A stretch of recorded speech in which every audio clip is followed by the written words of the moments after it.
What if I told you that Fort Knox is completely empty? The last time anyone was allowed inside Fort Knox was in 1974, following a congressional call to see the gold. Many experts today believe the soldiers stationed at Fort Knox are protecting absolutely nothing. Some say the gold was used to make off-the-books purchases. Others say it was used to manipulate the price of the dollar. And a few believe it was put to even darker uses. No one really knows. But on April 5th, 1933, only 1 month after being sworn in for his first term, President Franklin D. Roosevelt issued Executive Order 6012, and with his signature made it illegal for private citizens to own gold. Roosevelt cited the crisis from the Great Depression as his reason for doing this. So to house all of the gold, the U.S. Treasury built a vault at Fort Knox. It soon held more than half the world's gold, worth some $200 billion. And the Kentucky location was chosen because it was landlocked, making it less susceptible to enemy attack. Today, Fort Knox remains the most impregnable vault in the world, with 1,000 miles of U.S. territory in every direction and an enormous arsenal to protect it. Now, to top it off, the granite foundation is 5 feet thick and the vault door weighs some 2.5 tons. But how drastic and dramatic was the action to take gold from the American people?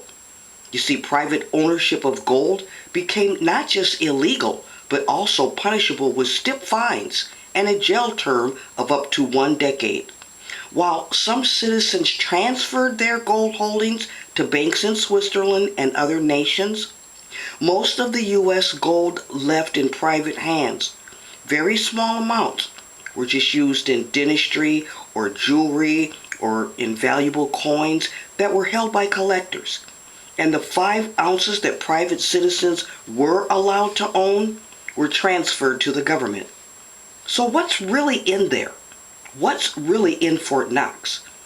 The last time it was open for inspection, a lawyer and journalist, he was present, his name was David Gantz. And what David Gantz saw is exactly what most of us would expect to see. This is what he said. He said it was amazing. He said at first you're blinded by the light. The room is lined on 3 sides of gold from floor to ceiling. The second thing is an overwhelming sense of claustrophobia because of how small the room is. Wait a minute. Wait, what? Small? You mean all of our gold is kept in a small room? He said it's a vault that's about 8 or 9 feet by 10 feet high and 15 feet deep. But when Mr. Gantz was asked if the vault could be empty, he said it's absolutely possible. He said the government could have done it. The only way that anybody is going to find out what's in there is to look inside the vaults. There's no way of knowing unless someone looks inside. So now you see the problem. Right now, today, there is no regular schedule for inspection of our gold reserves. No public accounting or anything to produce evidence that the gold is still in there. The Treasury Department is required on a monthly basis to do an asset balance sheet of the U.S. government. Now, Mr. Gantz said he looked at that sheet and the gold amount hasn't changed, not 1 cent. Now that's odd, and that's very suspect. What makes this so concerning is that the price of gold has fluctuated wildly over the past few years, yet the government says that the value of our gold reserve has been almost exactly the same. Now, to go even further, America's economy used to be based on the gold standard, which meant that dollar bills were really only deeds for a tiny portion of the nation's gold. But that changed in 1971 when the government moved to a confidence-based economy. Remember that word, confidence. That means that for more than 40 years, we've relied on the principle of supply and demand, not the dollar's relationship to gold to set the dollar's value. And since the government controls the supply of the gold, it has far more power to control the value of the dollar. Now top that off with the fact that there are no public audits and your nose starts twitching because something stinks. So what happens if Fort Knox really is empty? And why deny letting people inside? I mean, it's our gold. Why shouldn't designated representatives from Congress or the press be allowed in to see it?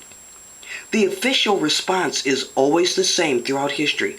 The government will say, the Mint releases a listing of regular assets and the policy against visitors is long-standing.